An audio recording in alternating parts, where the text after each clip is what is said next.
جو اللہ کی صفات ہیں کیا وہ بھی توقیفی ہیں؟ ہر رات اللہ تعالیٰ آسمان دنیا پہ آتے ہیں، تو اللہ تعالیٰ کا نازل ہونا صفت نزول اس کو کہا جاتا ہے، تو یہ اللہ کی صفت ہے، لیکن یہ اللہ تعالیٰ کا نام النازل نہیں ہے۔ قرآن و سنت سے اس بارے میں کیا رہنمائی ملتی ہے؟ کیا اس طرح کی صفات ہیں کہ کچھ صفاتیں جو ہیں وہ عقلیہ ہیں اور کچھ خبریہ ہیں؟ اللہ تعالیٰ نے کہا اے نوح ہماری آنکھوں کے سامنے کشتی کو بناؤ، اللہ تعالیٰ کی آنکھوں کا ذکر ہے۔ کچھ لوگ جو ہیں وہ اپنی انگلی وضو کرنے کے بعد جب تشہد پڑھتے ہیں اشہد ان لا الہ الا اللہ تو اب اٹھاتے ہیں، اسی طرح آسمان کی طرف دیکھتے ہیں، تو اس کی کیا حقیقت ہے؟ بچے کو پوچھتے ہیں اللہ تعالیٰ کیا ہے، وہ کہتا ہے اوپر، بچہ اوپر کیا، وہ سارے سے اشارہ کرتا ہے نا، بس اوقات انگلی سے بھی کرتا ہے۔ اللہ تعالیٰ کی جو صفات ہیں ان کی حقیقت اور کیفیت جو ہے اس کو معلوم کیا جا سکتا؟ اب دیکھیں اس نے بڑی جرت کی کہ رحمان عرش پر مستوی ہے، تو کیسے مستوی ہے؟ تو کہتے ہیں فَأَطْرَقَ رَأْسَهُ، جب امام مالک رحمہ اللہ نے یہ سوال سنا تو انہوں نے اپنا سر جھکا لیا۔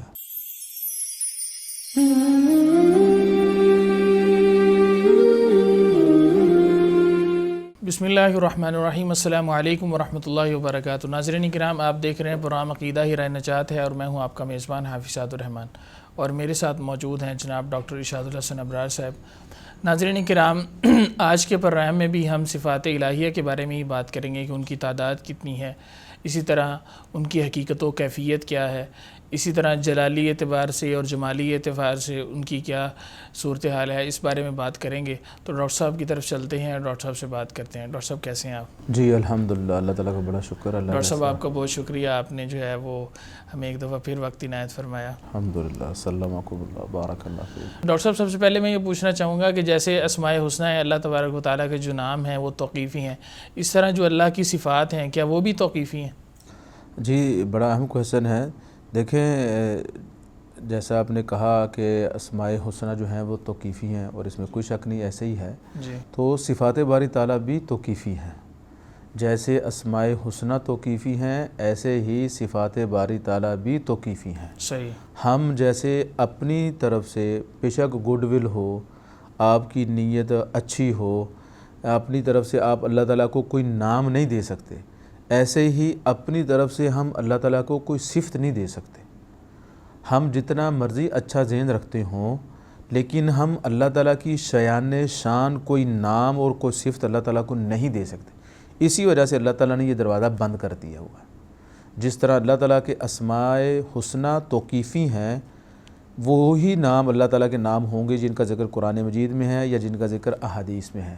صحیح۔ بعد میں کوئی پیر فقیر، کوئی صحابی تابعی بھی اللہ تعالیٰ کو کوئی نام نہیں دے سکتا، نہ ہی کسی نے دیا ہے۔ ایسے ہی صفات ہیں۔ اللہ تعالیٰ کی ذات کو اللہ تعالیٰ سے زیادہ کوئی نہیں جانتا، یہ بڑا اہم جملہ ہے۔ اللہ تعالیٰ کی ذات کو اللہ تعالیٰ سے زیادہ کوئی نہیں جانتا۔ بے شک۔ اسی طرح ذات باری تعالیٰ کو رسالت مآب صلی اللہ علیہ وسلم سے زیادہ کوئی نہیں جانتا۔ بے شک۔ تو اس لیے اللہ تعالیٰ کے جو نام اللہ تعالیٰ نے ہمیں بتائے ہیں یا رسالت مآب صلی اللہ علیہ وسلم نے بتائے ہیں، اس طرح اللہ تعالیٰ کی صفات جو اللہ تعالیٰ نے ہمیں بتائی ہیں یا رسالت مآب صلی اللہ علیہ وسلم نے بتائی ہیں، ہم انہی اسماء اور صفات کا اس بات کرتے ہیں۔ اللہ تعالیٰ قرآن مجید میں فرماتے ہیں اَأَنْتُمْ أَعْلَمُ أَمِ اللَّهُ، کیا تم زیادہ جانتے ہو یا کہ اللہ تعالیٰ زیادہ جانتا ہے؟ اپنی ذات کے بارے میں بھی اور کل کائنات کے بارے میں اللہ تعالیٰ یقیناً زیادہ جانتے ہیں۔ بے شک۔ اس طرح اللہ تعالیٰ فرماتے ہیں وَلَا يُحِيطُونَ بِهِ عِلْمًا، کہ ساری مخلوق اکٹھی ہو جائے اور اللہ تعالیٰ نے جتنا علم مخلوقات کو دیا وہ بھی اکٹھا کر لیا جائے، تو وہ پھر بھی اللہ تعالیٰ کی ذات کا احاطہ نہیں کر سکتے۔ جب اللہ تعالیٰ کی ذات کی کیفیت و حقیقت کو نہیں پہنچ سکتے تو پھر اللہ تعالیٰ کو نام بھی نہیں دے سکتے، پھر ایسے ہی اللہ تعالیٰ کو اپنی مرضی سے کوئی صفت بھی نہیں دے سکتے۔ تو پتہ چلا جس طرح اسماء حسنہ توقیفی ہیں، اسی طرح صفات باری تعالیٰ بھی توقیفی ہیں۔ صحیح۔ ہاں یہ فرق ضرور ہے کہ صفات کا جو باب ہے وہ اسماء سے زیادہ وسیع ہے۔ صفات باری تعالیٰ کا جو باب ہے، جو چیپٹر ہے، وہ اسماء حسنہ سے زیادہ وسیع ہے، اس اعتبار سے کہ اللہ تعالیٰ کے ہر نام کے اندر اللہ تعالیٰ کی ایک صفت ہوتی ہے۔ کل اسم متضمن للصفت، یہ قاعدہ ہم پہلے گزشتہ ایپیسوڈ میں ذکر کر چکے ہیں۔ اللہ تعالیٰ کے ہر نام میں اللہ تعالیٰ کی ایک صفت کا ذکر ہوتا ہے۔ مثال کے طور پر السمیع اللہ کا نام ہے، اس کے اندر صفت السمع ہے، سننا۔ الکریم اللہ تعالیٰ کا نام ہے، اس کے اندر صفت الکرم ہے۔ الرحمن اللہ تعالیٰ کا نام ہے، اس کے اندر صفت الرحمہ ہے، تو جتنے بھی اللہ تعالیٰ کے نام ہیں اتنی صفات ہو گئیں، کیونکہ ہر نام کے اندر اللہ تعالیٰ کی ایک صفت ہے۔ کچھ افعال ایسے اللہ تعالیٰ کے ہیں، نام نہیں، افعال اللہ تعالیٰ کے ایسے ہیں، وہ بھی اللہ تعالیٰ کی صفات ہوتی ہیں۔ مثال کے طور پر ینزل ربنا تبارک و تعالی کل لیلۃ، صحیح حدیث ہے، ہر رات اللہ تعالیٰ آسمان دنیا پہ آتے ہیں، تو اللہ تعالیٰ کا نازل ہونا صفت نزول اس کو کہا جاتا ہے، تو یہ اللہ کی صفت ہے، لیکن یہ اللہ تعالیٰ کا نام النازل نہیں ہے، صفت نزول ہے اللہ تعالیٰ کی۔ اس طرح اللہ تعالیٰ فرماتے ہیں وجاء ربک والملک صفا صفا، تو المجیء، صفت المجیء، آنا، یہ اللہ کی صفت ہے، لیکن الجائی یہ اللہ کا نام نہیں ہے۔ تو اس اعتبار سے صفات کا چیپٹر یا صفات کا موضوع یا صفات کا باب اسماء حسنہ سے زیادہ وسیع تو ہے، لیکن پھر بھی وہ توقیفی ہے، اپنی طرف سے ہم کوئی اللہ تعالیٰ کو صفت نہیں دے سکتے۔ یہاں آخری ایک بات ہے، ایک چیز ہے اسماء حسنہ، دوسری چیز ہے صفات باری تعالیٰ، تیسری چیز ہے اخبار، ذات باری تعالیٰ کے بارے میں خبر دینا۔ تو جب ذات باری تعالیٰ کے بارے میں خبر ہم دیں گے تو اس وقت ہم ایسا کوئی لفظ بول سکتے ہیں جو اللہ تعالیٰ کی شایان شان ہو۔ جو اسماء حسنہ ہیں وہ الفاظاً اور معناً توقیفی ہیں، جو صفات باری تعالیٰ ہیں وہ الفاظاً اور معناً توقیفی ہیں۔ جو اللہ تعالیٰ کے بارے میں اخبار ہیں، اللہ کے بارے میں ہم خبر دیتے ہیں، ان کے الفاظ تو توقیفی نہیں، لیکن ان کا معنی توقیفی ہے۔ یہ بات میں اپنے ناظرین سے گزارش کروں گا، اس کو اچھی طرح سمجھنے کی کوشش کریں۔ جو ہم اللہ تعالیٰ کے نام لیتے ہیں ان کے الفاظ اور معنی توقیفی ہیں، جو اللہ کی صفات ہیں ان کے الفاظ اور معانی توقیفی ہیں۔ جو ہم اللہ تعالیٰ کے بارے میں خبر دیتے ہیں وہ اللہ کا نام نہیں ہے، وہ اللہ کی صفت نہیں ہے، وہ ہم صرف خبر دے رہے ہوتے ہیں، وہ لفظ توقیفی نہیں، البتہ ان کا معانی اور مفاہیم وہ توقیفی ہیں۔ کیا مطلب توقیفی ہیں؟ شریعت کے دائرہ کار میں ہونے چاہیے، صحیح ہونے چاہیے، ذات باری تعالیٰ کے شایان شان ہونے چاہیے۔ مثال کے طور پر ہم کہتے ہیں اللہ تعالیٰ کو الموجود، اللہ تعالیٰ موجود ہے کہ نہیں؟ موجود ہے، لیکن اللہ تعالیٰ کا نام نہیں ہے الموجود، اللہ تعالیٰ کی صفت نہیں ہے موجود، تو ہم اللہ تعالیٰ کے بارے میں خبر دیتے ہوئے کہتے ہیں کہ اللہ تعالیٰ اپنے علم کے اعتبار سے، طاقت کے اعتبار سے، قدرت کے اعتبار سے ہر جگہ پہ موجود ہے۔ اس طرح ہم اللہ تعالیٰ کو کہتے ہیں الشیء کا لفظ، اللہ تعالیٰ نے خود اپنی ذات کے لیے قرآن مجید میں یہ لفظ استعمال کیا ہے، قل ای شیء اکبر شہادہ قل اللہ، تو اللہ تعالیٰ نے اپنی ذات کے لیے شیء کا لفظ استعمال کیا ہے۔ تو یہ جو لفظ ہے بطور خبر آیا ہے، بطور اسم یا بطور وصف یا صفت نہیں آیا۔ صحیح۔ اس طرح ہم کہہ سکتے ہیں القدیم، ذات باری تعالیٰ کے بارے میں خبر دیتے ہوئے۔ اس طرح ہم کہہ سکتے ہیں القائم بنفسہ، جو بذات خود قائم دائم ہے، ہمیشہ سے ہے، ازل تا ابد ہے۔ تو یہ اخبار ہیں، اسی سے ملتے جلتے الفاظ ہم اپنی لینگویج، مادری لینگویج میں استعمال کرتے ہیں۔ اللہ میاں، احتراماً ہم کہتے ہیں، میاں جو ہے ہم محترم کو کہتے ہیں۔ اس طرح اللہ سائیں، یہ لفظ احتراماً ہم کہتے ہیں۔ تو اس طرح ہم جو ہے گاڈ کہتے ہیں۔ تو یہ خبر ہے، یہ اللہ کا نام نہیں ہے، اس سے ملتا جلتا ایک لفظ ہے جس کے بارے میں ہم پہلے تفصیل سے بات کر چکے ہیں، خدا۔ تو یہ بطور خبر ہم کہہ رہے ہوتے ہیں، ہم اللہ تعالیٰ کا نام نہیں رکھ رہے ہوتے۔ ہم کون ہوتے ہیں اللہ تعالیٰ کا نام رکھنے والے؟ ہم جتنا مرضی پڑھ لکھ جائیں، ہم اللہ تعالیٰ کی ذات کی حقیقت اور کیفیت کو نہیں جان سکتے، تو اس وجہ سے ہم اللہ تعالیٰ کو اس کی شایان شان نام نہیں دے سکتے۔ تو اسی وجہ سے اہل سنہ کا یہ متفق عقیدہ ہے، جس طرح اسماء حسنہ جو ہیں وہ توقیفی ہیں، ایسے ہی صفات باری تعالیٰ بھی توقیفی ہیں۔ اخبار توقیفی ہیں اپنے معنی اور مفہوم کے اعتبار سے، الفاظ کے اعتبار سے توقیفی نہیں۔ اگر کوئی لفظ ایسا ہے جو ذات باری تعالیٰ کے شایان شان نہیں ہے تو ہم وہ جو لفظ ہے ذات باری تعالیٰ کے بارے میں بطور خبر بھی نہیں بولیں گے۔ مثال کے طور پر بھگوان کا لفظ ہے، ہندو اپنے دیوتاؤں کے لیے یہ بولتے ہیں، ہم نے نہیں بولتے، کوئی بھی مسلمان نہیں بولتا۔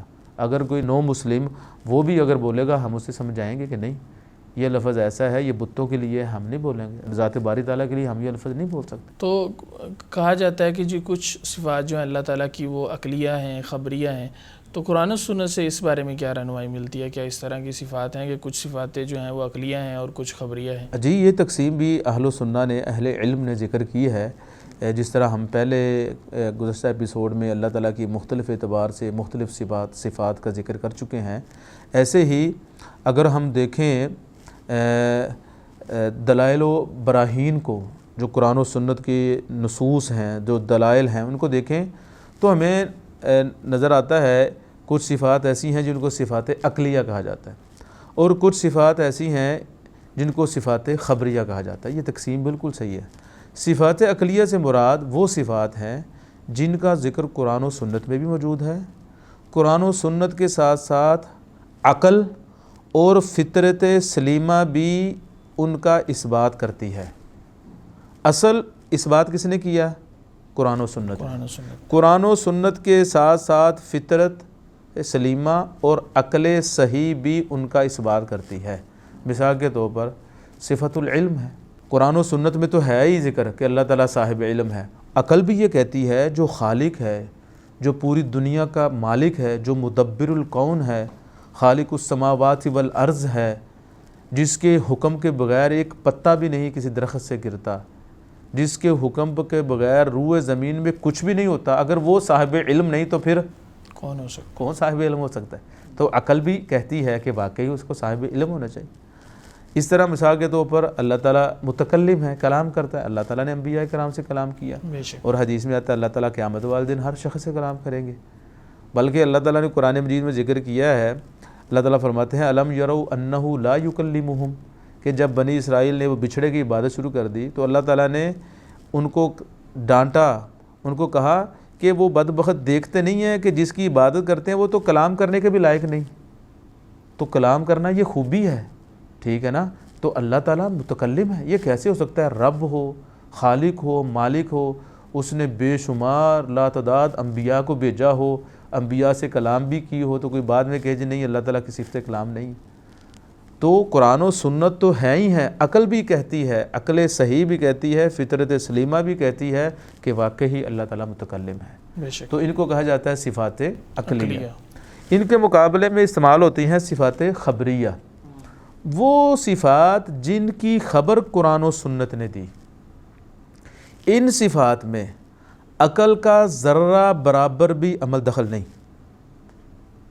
صفات خبریہ وہ صفات جن کی خبر ہمیں کس نے دی؟ قرآن و سنت نے۔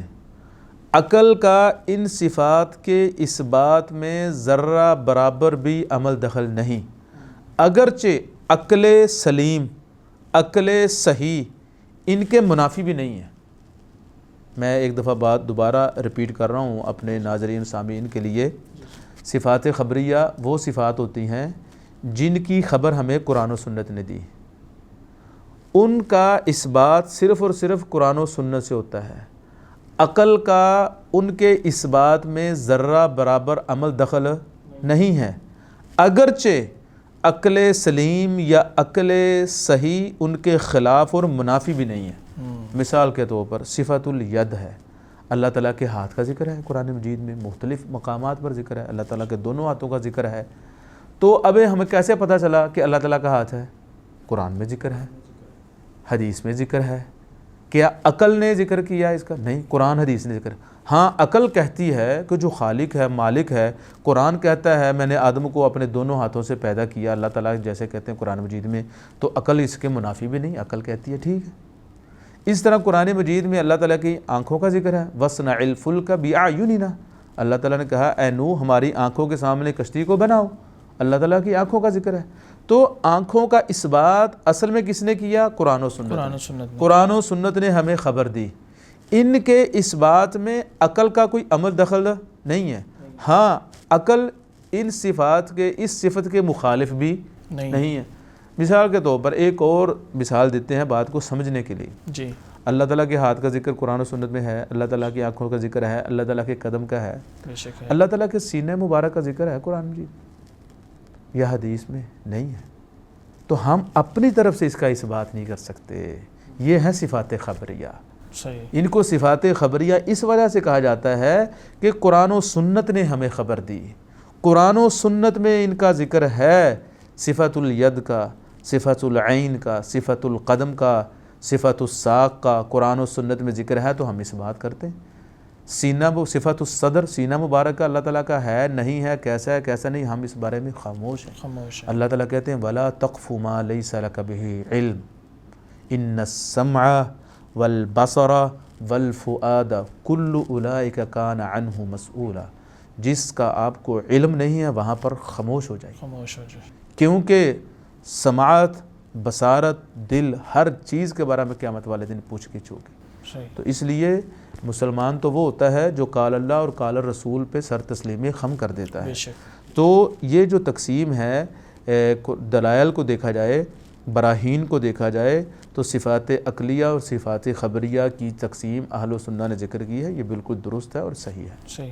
اور سب ایک مسئلہ جو امت کے ہاں بڑا مختلف ہی ہے کہ اللہ تعالیٰ کی ذات کی طرف انگلی اٹھانا، یعنی انگلی اوپر کو کر کے اشارہ کرنا، تو کیا اشارہ کیا جا سکتا ہے یا نہیں اشارہ کیا جا سکتا؟ دیکھیں، ذات باری تعالیٰ کی طرف اشارہ کرنا، وہ انگلی سے ہو، وہ سر سے ہو، جس طرح ہم کہتے ہیں بچے کو پوچھتے ہیں اللہ تعالیٰ کہاں ہے، وہ کہتا ہے اوپر، بچہ اوپر کیا، وہ سارے سے اشارہ کرتا ہے نا، بسا اوقات انگلی سے بھی کرتا ہے، اسی طرح دعا مانگتے ہوئے، حتیٰ کہ جو نان مسلم ہیں وہ بھی اوپر کی طرف اشارہ کرتے ہیں، ایسے ہی ہے، جو ہندو ہیں وہ بھی اوپر کی طرف اشارہ کرتے ہیں۔ یہ فطرت ہے نا، فطرت کے خلاف کوئی نہیں جا سکتا۔ فطرت اللہ التی فطر الناس علیہ، یہ اللہ کی فطرت ہے جس پر اللہ تعالیٰ نے لوگوں کو پیدا کیا ہے۔ جی، تو ذات باری تعالیٰ کی طرف اشارہ تو کیا جا سکتا ہے، اللہ تعالیٰ کی صفات ذات کی طرف اور اللہ کی صفات کی طرف اشارہ حسیہ کیا جا سکتا ہے، لیکن یہ بات ذہن میں رہے کہ اس سے مراد اللہ تعالیٰ کی ذات اور اللہ تعالیٰ کی صفات کا اثبات ہو۔ جب ہم اشارہ کر رہے ہوں اس وقت مراد اللہ تعالیٰ کی ذات اور اللہ تعالیٰ کی صفات کا اثبات مراد ہو، ذات باری تعالیٰ کو اور صفات باری تعالیٰ کو مخلوق کی ذات اور صفات کے ساتھ تشبیہ دینا مقصود نہ ہو، کیونکہ تشبیہ تو جائز ہی نہیں ہے۔ اللہ تعالیٰ قرآن مجید فرماتے ہیں لیس کمثلہ شیء، اللہ تعالیٰ نے مثلیت کی اور تشبیہ کی نفی کر دی، لیکن ساتھ ہی یہ کہا وَهُوَ السمیع البصیر، اس کی صفات ہیں، وہ سننے والا بھی ہے اور دیکھنے والا بھی ہے۔ لیس کمثلہ شیء کہہ کے ممثلہ اور مشبہہ پر رد کیا، جو کہتے ہیں نعوذ باللہ اللہ تعالیٰ کی صفات مخلوق کی صفات جیسی۔ وَهُوَ السمیع البصیر کہہ کے معطلہ پر رد کیا، جو اللہ کی صفات کو مانتے ہی نہیں۔ تو ہم بات کر رہے تھے ذات باری تعالیٰ کی طرف اور صفات باری تعالیٰ کی طرف اشارہ کیا جا سکتا ہے کہ نہیں۔ حضرت عبداللہ بن عمر رضی اللہ تعالیٰ فرماتے ہیں، یہ حدیث مسلم شریف میں موجود ہے، مسند احمد میں موجود ہے، جی، وہ فرماتے ہیں رسالت مآب صلی اللہ علیہ وسلم نے قرآن مجید کی آیت پڑھی وما قدر اللہ حق قدرہ والارض جمیعا قبضتہ یوم القیامۃ والسماوات مطویات بیمینہ سبحانہ وتعالی عما یشرکون۔ پھر وہ فرماتے ہیں رأیت رسول اللہ صلی اللہ علیہ وسلم یقول ہکذا بیدہ یحرکہا، جب نبی علیہ الصلوۃ والسلام نے یہ آیت پڑھی تو آیت میں کیا ہے والسماوات مطویات بیمینہ، کہ آسمان اللہ تعالیٰ کے دائیں ہاتھ میں ہوں گے سمٹے ہوئے۔ تو وہ عبداللہ بن عمر رضی اللہ تعالیٰ فرماتے ہیں رأیت رسول اللہ صلی اللہ علیہ وسلم یقول بیدہ ہکذا، میں نے نبی علیہ الصلوۃ والسلام کو دیکھا آپ اپنے دست مبارک سے اپنے ہاتھ کے ساتھ اشارہ کر رہے تھے، یقول بیدہ ہکذا یحرکہا، اور اس کو حرکت دے رہے تھے، اپنے ہاتھ کو لا رہے تھے۔ اللہ تعالیٰ قیامت والے دن کہے گا انا الملک، میں بادشاہ ہوں، انا الکریم، انا العزیز۔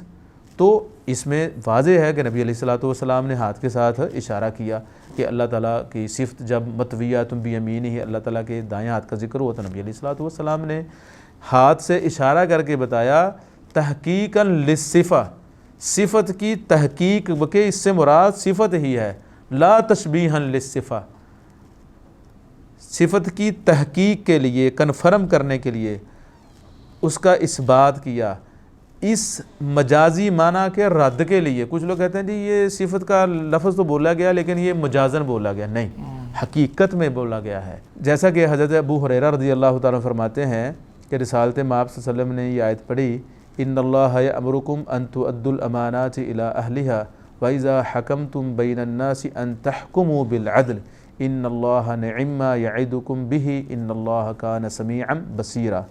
تو حضرت ابو ہریرہ رضی اللہ تعالیٰ فرماتے ہیں جب نبی علیہ الصلوۃ والسلام نے یہ آیت پڑھی ان اللہ کان سمیعا بصیرا، سنا کس کے ساتھ جاتا ہے؟ کانوں کے ساتھ، اور دیکھا کس کے ساتھ جاتا ہے؟ آنکھوں کے ساتھ۔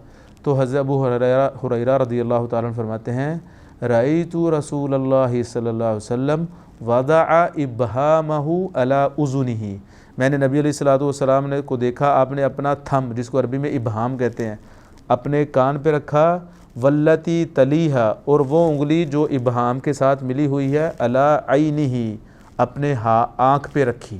کس لیے؟ تحقیقاً للصفہ، صفت کی تحقیق کے لیے، معنی بتانے کے لیے۔ جس طرح اللہ تعالیٰ کی صفات ہیں ایسے ہی مخلوق کی بھی صفات ہیں، یا جس طرح مخلوق کی صفات ہیں ایسے اللہ کی بھی صفات ہیں، لیکن جس طرح خالق اور مخلوق کی ذات میں فرق ہے ایسے ہی خالق اور مخلوق کی صفات میں فرق ہے۔ یہ جو تشابہ ہے، یہ جو اشتراک ہے، یہ فقط لفظی ہے، حقیقی نہیں ہے۔ تو صفات حقیقی ہیں، لیکن انسان کی صفات اس کے تابع ہیں، ذات باری تعالیٰ کی صفات اس کے تابع ہیں۔ ہر موصوف کی صفات اس کے تابع ہوتی ہیں۔ انسان عارضی ہے، اس کی صفات بھی عارضی ہیں۔ اللہ تعالیٰ کی ذات دائمی ہے، ہمیشہ کے لیے ہے، تو اللہ تعالیٰ کی صفات بھی ہمیشہ ہمیشہ کے لیے۔ صحیح۔ تو کچھ لوگ جو ہیں وہ اپنی انگلی وضو کرنے کے بعد جب تشہد پڑھتے ہیں، اشہد ان لا الہ الا اللہ، تو اب اٹھاتے ہیں، اسی طرح آسمان کی طرف دیکھتے ہیں، تو اس کی کیا حقیقت ہے؟ کیا اٹھائی جا سکتی ہے یا دیکھا جا سکتا ہے؟ انگلی اٹھائی جا سکتی ہے، آسمان کی طرف دیکھا جا سکتا ہے۔ صحیح مسلم میں حدیث موجود ہے، حضرت معاویہ بن الحکم، معاویہ بن الحکم السلمی رضی اللہ تعالیٰ، لمبی حدیث ہے، وہ نئے نئے مسلمان ہوئے تھے، انہوں نے رسالت مآب صلی اللہ علیہ وسلم سے ذکر کیا، میری ایک لونڈی ہے، وہ میری بکریاں چراتی تھی، ایک دن جب میں آیا تو بھیڑیا ایک بکری کو لے گیا، وہ کہنے لگے میں بشر ہوں، انسان ہوں، مجھے غصہ آیا، میں نے اسے ایک جو ہے سلیب تھپڑ رسید کر دیا، تو میں اب پچھتاتا ہوں کہ میں نے اس کو کیوں مارا، تو کیا میں اسے آزاد نہ کر دوں؟ نبی علیہ الصلوۃ والسلام نے کہا اسے میرے پاس لے کر آؤ۔ صحیح مسلم میں یہ حدیث موجود ہے۔ تو حضرت معاویہ رضی اللہ تعالیٰ عنہ فرماتے ہیں میں اس کو لے آیا، تو نبی علیہ الصلوۃ والسلام نے اسے پوچھا من انا، میں کون ہوں؟ اس لونڈی سے پوچھا من انا، میں کون ہوں؟ اس نے کہا انت محمد، آپ محمد صلی اللہ علیہ وسلم ہیں۔ پھر انہوں نے ان سے پوچھا نبی علیہ الصلوۃ والسلام نے این اللہ، اللہ تعالیٰ کہاں ہے؟ اینہ کا مطلب ہوتا ہے کہاں، جگہ کے لیے پوچھنے کے لیے استعمال ہوتا ہے، این اللہ۔ تو اس نے کہا فی السماء، آسمانوں میں ہے۔ قرآن مجید میں بھی اللہ تعالیٰ کہتے ہیں سورہ الملک میں اَأَمِنْتُم مَّن فِی السَّمَاءِ، کیا تم اس ذات سے بے خوف ہو چکے ہیں جو آسمانوں میں ہے، أَن يَخْسِفَ بِكُمُ الْأَرْضَ، کہ وہ ذات تمہیں زمین میں دنسا دے۔ تو صحیح مسلم میں اس میں ذکر ہے، تو انسان انگلی اٹھا سکتا ہے۔ رسالت مآب صلی اللہ علیہ وسلم نے حجۃ الوداع کے موقع پر صحابہ کرام سے پوچھا کیا میں نے تمہیں جو اللہ کا دین تھا پہنچا دیا کہ نہیں؟ سب نے کہا پہنچا دیا۔ تو نبی علیہ الصلوۃ والسلام نے کہا اللہم اشہد، اے اللہ تو گواہ رہنا۔ تو اللہ تعالیٰ خود کہتے ہیں الرحمن علی العرش استویٰ، رحمان عرش پہ مستوی ہے۔ تو ذات باری تعالیٰ کی طرف اور صفات باری تعالیٰ کی طرف اشارہ کیا جا سکتا ہے صفت کی تحقیق کے لیے، صفت کے اثبات کے لیے، مجازی معنی جس طرح کے کچھ معولہ وغیرہ کہتے ہیں ان کے رد کے لیے، تشبیہ اور مماثلت کے لیے نہیں کیا جا سکتا۔ اسی طرح اللہ تعالیٰ کا جلال اور جمال ہے، اس کے اعتبار سے کتنی اقسام ہیں؟ جی، صفات باری تعالیٰ کی ایک اور جو قسم ہے اہل سنہ نے وہ بھی ذکر کی ہے، ان کو کہا جاتا ہے صفات جلالیہ یا صفات جمالیہ یا صفات جلال اور صفات جمال۔ یہ تقسیم بھی موجود ہے قرآن و سنت میں، بلکہ یہ بڑی انٹرسٹنگ ہے اس اعتبار سے، اسے پڑھ کے ایک مسلمان کے دل کے اندر اللہ تعالیٰ سے محبت پیدا ہوتی ہے، اور ساتھ ہی ساتھ اللہ تعالیٰ کا ڈر اور خوف بھی مسلمان کے دل کے اندر پیدا ہوتا ہے۔ تو بہرحال یہ جو قسم ہے صفات جمالیہ اور جلالیہ، پہلی صفات ایسی ہیں صفات جمالیہ یا صفات جمال، جن کو پڑھ کر انسان کے دل میں اللہ تعالیٰ کے بارے میں محبت، الفت، عقیدت پیدا ہوتی ہے۔ ذات باری تعالیٰ کو دیکھنے کی قیامت والے دن اور ذات باری تعالیٰ کی خوشنودی اور رضا حاصل کرنے کی رغبت انسان کے دل کے اندر پیدا ہوتی ہے۔ جیسے صفت الرحمہ ہے کہ اللہ تعالیٰ اپنے بندوں پر، اپنی مخلوقات پر رحم کرنے والا ہے۔ جب کوئی انسان خاص کر کریمنل گنہگار پڑے گا میرا رب تو الرحمن ہے، الرحیم ہے، وہ تو مہربان ہے، تو وہ اللہ تعالیٰ کے قریب ہوگا۔ اس طرح صفت المغفرہ ہے، بخشش، تو جب اسے پتہ چلے گا میرا رب تو بخشنے والا ہے۔ وہ جو 99 جس نے قتل کیے تھے، اس کو جب پتہ چلا کہ اس کی توبہ نہیں ہے، نیم حکیم اللہ نے اس کو فتویٰ دیا تیری تو کوئی توبہ ہی نہیں، تو 99 لوگوں کو قتل کر چکا ہے، تو اس نے کہا چلو ٹھیک ہے میں 100 پورا کرتا ہوں۔ پھر جب وہ کسی عالم دین، عالم ربانی کے پاس گیا، اس نے کہا ہاں تیری توبہ ہے، اللہ تعالیٰ تو معاف کرنے والا ہے، اللہ تعالیٰ شرک جو روئے زمین پہ سب سے بڑا گناہ ہے اللہ تعالیٰ اس کو معاف کر دیتا ہے، تو نے تو اس سے چھوٹا گناہ کیا ہے۔ کسی کی جان لینا لوگوں کو پتہ نہیں ہے، اصل میں اویئرنیس نہیں ہے، ایسے ہی ہے۔ دینی تعلیم نہیں ہے، لوگ سمجھتے ہیں شاید مرڈر جو ہے یہ بڑا گناہ، نہیں، شرک سب سے بڑا گناہ ہے، مرڈر چھوٹا گناہ ہے، ٹھیک ہے نا۔ آپ کسی کی جان لے لیں یہ چھوٹا گناہ ہے، لیکن کسی کا ایمان لے لیں، اس کو شرکیات خرافات بدعات پر لگا دیں، یہ بڑا گناہ ہے۔ تو بہرحال اس بندے کو جب پتہ چلا کہ اللہ تعالیٰ توبہ قبول کرتا ہے، اللہ تعالیٰ کی ایک صفت ہے المغفرہ، بخشنے والا، تو اس نے توبہ کی۔ تو یہ ایسی صفات ہیں، ان کو صفات جمالیہ، صفات جمال کہا جاتا ہے۔ خوبصورتی، اللہ تعالیٰ کی جو رحمت ہے وہ بندوں کے ذہن میں آتی ہے۔ اللہ تعالیٰ فرماتے ہیں قرآن مجید میں نبی عبادی انی انا الغفور الرحیم، اے نبی صلی اللہ علیہ وسلم میرے بندوں کو بتا دو میں غفور الرحیم، معاف کرنے والا، رحم کرنے والا ہوں۔ تو یہ صفات پڑھ کے انسان کے دل کے اندر اللہ تعالیٰ کے بارے میں محبت پیدا ہوتی۔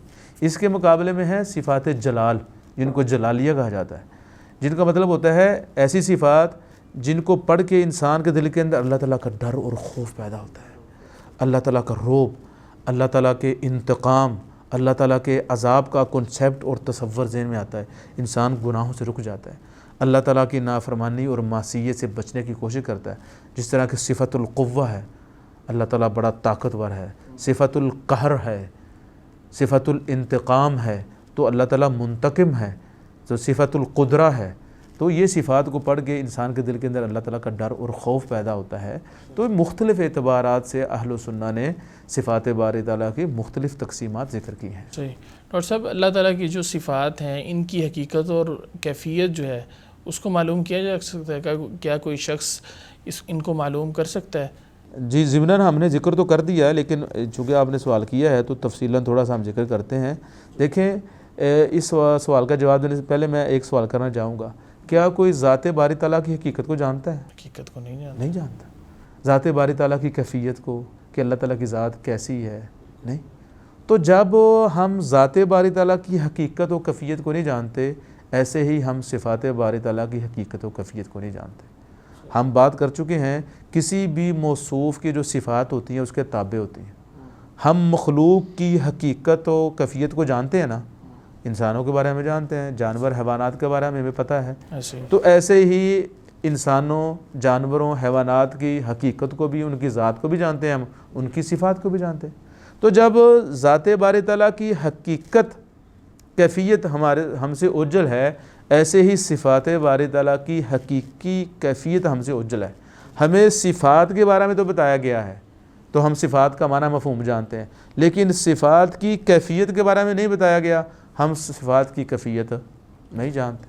صحیح۔ مجھے بڑا ایک اہم جو ہے وہ قول یاد آیا، امام ربیعہ بن ابی عبد الرحمن، یہ امام مالک رحمہ اللہ کے بھی استاد ہیں۔ صحیح۔ امام سفیان بن عیینہ رحمہ اللہ تعالی رحمتاً واسعہ، وہ فرماتے ہیں امام ربیعہ بن ابی عبد الرحمن نے یہ جو آیت ہے الرحمن علی العرش استویٰ، اس کے بارے میں فرمایا، جب ان سے پوچھا گیا کیف استویٰ، کہ رحمان عرش پہ مستوی ہے، اللہ تعالیٰ نے جیسے قرآن مجید میں کہا کیف استویٰ، اس کے استواء کی کیفیت کیا ہے؟ کیفیت کیا ہے؟ تو امام ربیعہ بن ابی عبد الرحمن رحمہ اللہ نے فرمایا الاستواء غیر مجہول، الاستواء غیر مجہول، استواء کا معنی مجہول نہیں ہے، وہ ہمیں پتہ ہے، والکیف غیر معقول، اور اس کی جو کیفیت ہے نا وہ عقل میں آنے والی نہیں ہے۔ وَمِنَ اللَّهِ الرِّسَالَةُ، اللہ نے ہمیں یہ بات پہنچانی تھی، اللہ نے پہنچا دی۔ وَعَلَى الرَّسُولِ الْبَلَاغُ، رسول نے ہمیں یہ بات آگے پہنچانی تھی، الرحمن علی العرش استویٰ، اللہ نے رسول نے بھی پہنچا دی۔ وَعَلَيْنَا التَّصْدِيقُ، اور ہم پر اس بات کو ماننا لازمی ہے۔ الاستواء غیر مجہول والکیف غیر معقول ومن اللہ الرسالہ وعلی الرسول البلاغ وعلینا التصدیق، ہم پر ماننا لازم ہے۔ صفات کے باب میں کیفہ کا لفظ استعمال نہیں ہوتا۔ کیفہ کا مطلب کیا ہوتا ہے؟ کیسے، کیسے، یہ نہیں ہم پوچھ سکتے کیسے۔ اللہ تعالیٰ نے کہہ دیا تو کہہ دیا، لیس کمثلہ شیء، اللہ تعالیٰ کہتے ہیں اس کی مثل کوئی ہے ہی نہیں، تو اللہ تعالیٰ تم سمجھ نہیں سکتے ہی نہیں۔ اللہ کی کوئی مثل نہیں ہے نا، تو پھر تم کیسے سمجھو گے؟ مثال کے بغیر کیسے سمجھو گے؟ تم سمجھ نہیں سکتے۔ اس طرح امام یحییٰ بن یحییٰ رحمہ اللہ فرماتے ہیں، امام مالک بن انس جو امام دار الہجرہ ہیں رحمہ اللہ تعالی رحمتاً واسعہ، ان کے پاس ایک آدمی آیا، اس نے آ کر کہا جی امام صاحب اللہ تعالیٰ فرماتا ہے الرحمن علی العرش استویٰ کیف استویٰ۔ اب دیکھیں اس نے بڑی جرت کی کہ رحمان عرش پر مستوی ہے تو کیسے مستوی ہے؟ تو کہتے ہیں فَأَطْرَقَ رَأْسَهُ، جب امام مالک رحمہ اللہ نے یہ سوال سنا تو انہوں نے اپنا سر جھکا لیا۔ پھر وہ اس واقعے میں لفظ آتے ہیں کہ ان کے چہرے پر پسینہ آ گیا۔ اللہ، یہ اتنا بھاری سوال تھا، اتنا ڈینجرس اور خطرناک سوال تھا۔ پھر انہوں نے فرمایا الاستواء غیر مجہول، کہ استواء کا معنی ہمیں پتہ یہ مجہول نہیں ہے، والکیف غیر معقول، اور کیفیت یہ عقل میں آنے والی نہیں ہے، یہ غیر معقول ہے۔ کیسی ہے؟ ہمیں شریعت نے نہیں بتایا کہ اللہ تعالیٰ کی صفت استواء کیسی ہے۔ اور ساتھ ہی وہ فرماتے ہیں والایمان بہ واجب، اللہ تعالیٰ کی صفت استواء پر ایمان لانا واجب ہے۔ والسؤال عنہ بدعۃ، اس کی کیفیت یا کسی بھی صفت کی کیفیت کے بارے میں سوال کرنا یہ کیا ہے؟ بدعت ہے۔ اور ساتھ ہی انہوں نے فرمایا وما اراک الا مبتدعا، میرا خیال ہے تم بھی ایک بدعتی ہو جو یہ سوال کر رہے ہو۔ کسی صحابی نے یہ سوال نہیں کیا، کسی تابعی نے یہ سوال نہیں کیا، تم سوال کر رہے ہو، تم بدعتی ہو۔ وامر بہ ان یخرج، پھر امام مالک رحمہ اللہ نے حکم دیا کہ اس کو اس مجلس سے نکال دیا جائے، کیونکہ وہ دوسرے لوگوں کے ذہن کے اندر شکوک و شبہات پیدا کرے گا۔ تو یہ صحیح سند کے ساتھ موجود ہے۔ امام بہقی رحمہ اللہ نے اسماء و صفات میں اس کو ذکر کیا ہے، دیگر کتب میں بھی یہ موجود ہے۔ تو پھر جب امام مالک رحمہ اللہ نے، ان سے پہلے ان کے استاد نے یہ بات ذکر کی کہ کسی بھی صفت کا معنی ہمیں معلوم ہے، اس کی کیفیت ہمیں معلوم نہیں ہے، اس پر ایمان لانا واجب ہے، اس کی کیفیت کے بارے میں سوال کرنا بدعت ہے۔ تو پھر ان کے فرمان اور قول کو اہل السنہ نے ایک قاعدہ اور پرنسپل بنا لیا، رول بنا لیا کہ کوئی بھی اللہ تعالیٰ کی صفت جو ہے اس کا معنی ہمیں پتہ ہے، لیکن اس کی کیفیت اللہ تعالیٰ نے ہمیں بتائی نہیں، ہمیں پتہ نہیں۔ اس کی حقیقت ما لہ و ما علیہ، ہر اعتبار سے وہ کیسی ہے وہ ہمیں بتائی نہیں، وہ ہمیں پتہ نہیں۔ لہذا کسی بھی صفت کی کیفیت و حقیقت کے بارے میں سوال کرنا یہ بدعت ہے۔ صحیح۔ تو اس لیے ہم یہی کہیں گے، جس طرح ذات باری تعالیٰ کی حقیقت و کیفیت کا ہمیں نہیں پتہ لیکن ذات باری تعالیٰ کے بارے میں ہمیں پتہ ہے، ایسے ہی صفات باری تعالیٰ کے ہمیں پتہ ہے لیکن ان صفات باری تعالیٰ کی حقیقت و کیفیت کا ہمیں نہیں پتہ۔ تو کیا جو صفات باری تعالیٰ ہیں ان کو گنا جا سکتا ہے یا ان کی تعداد کو معلوم کیا جا سکتا ہے؟ ہاں، یہ بھی بڑا اہم کوسچن ہے۔ میرا خیال ہے کہ ہم پچھلے کسی ایپیسوڈ میں یہ بات کر چکے ہیں کہ اللہ تعالیٰ کے اسماء حسنہ جو ہے وہ کاؤنٹ لیس ہیں، جی، لا تعداد ہیں۔ اس میں ہم نے دلائل بھی ذکر کیے تھے۔ جی تو ایک مختصراً حدیث ذکر کرتا ہوں۔ نبی علیہ الصلوۃ والسلام نے فرمایا اللہم انی اسألک بکل اسم هو لک سمیت بہ نفسک او انزلتہ فی کتابک او علمتہ احدا من خلقک او استأثرت بہ فی علم الغیب عندک۔ اللہ میں تجھ سے تیرے ہر اس نام کے ساتھ سوال کرتا ہوں جو تو نے مجھے سکھایا، کسی مخلوق کو سکھایا، کسی آسمانی کتاب میں نازل کیا، یا جو تو نے نہیں نازل کیا ابھی تیرے پاس ہے، اس نام سے بھی سوال کرتا ہوں۔ اس سے پتہ چلتا ہے اللہ تعالیٰ کے نام بہت ہیں لیکن سب کا ہمیں نہیں پتہ، ٹھیک ہے نا۔ تو جس طرح اللہ تعالیٰ کے نام لا تعداد ہیں، کاؤنٹ لیس ہیں، ایسے ہی اللہ تعالیٰ کی صفات بھی کاؤنٹ لیس ہیں۔ جیسے کہ ہم اسی ایپیسوڈ میں ذکر کر چکے ہیں، ہر اللہ تعالیٰ کے نام میں ایک صفت ہوتی، اس طرح اللہ تعالیٰ کے جو افعال ہیں ان کے اندر بھی اللہ کی صفت ہوتی۔ تو جس طرح اسماء حسنہ لا تعداد بے شمار ہیں، ایسے ہی صفات باری تعالیٰ بھی بے شمار ہیں۔ صحیح۔ ڈاکٹر صاحب آپ کو بہت شکریہ، اور انشاءاللہ امید کرتے ہیں یہ سلسلہ آگے بھی جاری رہے گا۔ جی ضرور، اور اسی طرح ہم ناظرین کے لیے جو ہے عقیدے کے مسائل جو ہیں وہ ذکر کرتے رہیں گے۔ جی ضرور انشاءاللہ اللہ کو۔ تو ناظرین کرام، آپ نے دیکھا کہ ہم نے صفات الہیہ کے بارے میں ہی آج بھی بات کی، اور ہم نے بات کی کہ صفات عقلیہ کیا ہیں، خبریہ کیا ہیں، اسی طرح جلالی اعتبار سے اور جمالی اعتبار سے اللہ تعالیٰ کی صفات کی اقسام جو ہیں وہ بھی ہم نے ذکر کی۔ تو انشاءاللہ یہ سلسلہ آگے بھی جاری رہے گا۔ آج کے لیے ہمیں اجازت دیجیے۔ السلام علیکم ورحمۃ اللہ وبرکاتہ۔